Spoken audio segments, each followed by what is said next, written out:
Cabin Mate 24-hour study hall and workspace. Mobile app download చేసుకొని ఇప్పుడే మీ cabin book చేసుకోండి.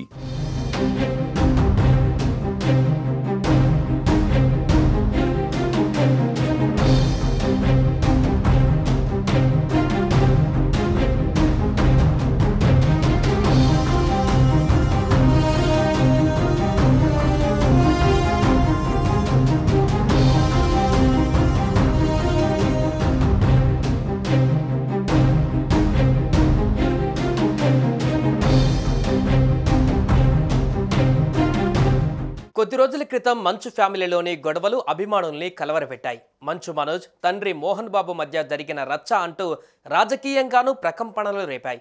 మంచు మనోజ్ మంచు విష్ణు మధ్య కూడా జరిగిన వివాదం పెద్ద దుమారమే రేపింది. అయితే తన తండ్రి పుట్టినరోజు సందర్భంగా మోహన్ బాబుకి బర్త్డే విషెస్ తెలుపుతూ ఆసక్తికర పోస్ట్ పెట్టాడు నటుడు మంచు మనోజ్. తన తండ్రి నటుడు మోహన్ బాబు పుట్టినరోజు పురస్కరించుకొని మనోజ్ ఎమోషనల్ పోస్ట్ పెట్టారు. హ్యాపీ బర్త్డే నాన్న, మనమంతా కలిసి వేడుకలను చేసుకునే రోజు ఈ రోజు మీ పక్కన ఉండే అవకాశాన్ని కోల్పోయాం. మీతో కలిసి ఉండే క్షణాల కోసం ఎదురు చూస్తున్నా, లవ్ యూ అని పేర్కొన్నారు. మరోవైపు మంచు లక్ష్మి కూడా తండ్రికి పుట్టినరోజు శుభాకాంక్షలు చెప్పారు.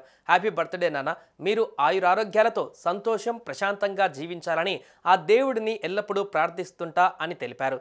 అటు మంచు విష్ణు కూడా ఎక్స్ వేదికగా ఓ ఆసక్తికర పోస్ట్ చేశారు. తాను నటిస్తున్న కన్నప్ప మూవీకి సంబంధించి మోహన్ బాబు పోస్టర్ను పంచుకున్నారు. మంచు కుటుంబంలో ఆస్తి పంపకాల విషయంలో గొడవలు ఉన్నాయని ప్రచారం జరుగుతుంది. దీనివల్ల అన్నదమ్ములు మనోజ్ విష్ణు మధ్య విభేదాలు మరింత పెరిగాయని చర్చించుకున్నారు. మంచు విష్ణు ఈ గొడవలపైన స్పందించి అన్నదమ్ముల మధ్య గొడవలు సహజమని, త్వరలోనే అన్ని సమస్యలు పరిష్కారం అవుతాయని మీడియా ముందు ఓ సందర్భంలో చెప్పుకొచ్చారు. తాను కష్టపడి సంపాదించిన ఇల్లు ఆస్తులను మనోజ్ అన్యాయంగా ఆక్రమించాడని ఆరోపిస్తూ మోహన్ బాబు కూడా రంగారెడ్డి జిల్లా కలెక్టర్కు ఫిర్యాదు సమర్పించారు. ప్రస్తుతం ఈ వివాదం ఇంకా కొనసాగుతూనే ఉంది. ఈ క్రమంలో మంచు మనోజ్ పోస్ట్ ఆసక్తికరంగా మారింది.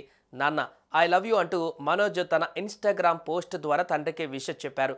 అలాగే నా సూర్యుడివి నా చంద్రుడివి అనే నాన్న సాంగ్ జోడించి ఓ వీడియో కూడా పంచుకున్నారు. కుటుంబంలో గొడవలు జరుగుతున్న సమయంలో ఒకరోజు మంచు మనోజ్ డీఎస్పీ డీజీలను కలిసి మోహన్ బాబు ఇంటికి వస్తుండగా ఆయన ఇంటి దగ్గర ఉన్న సెక్యూరిటీ వీరిని లోపలికి అనుమతించలేదు.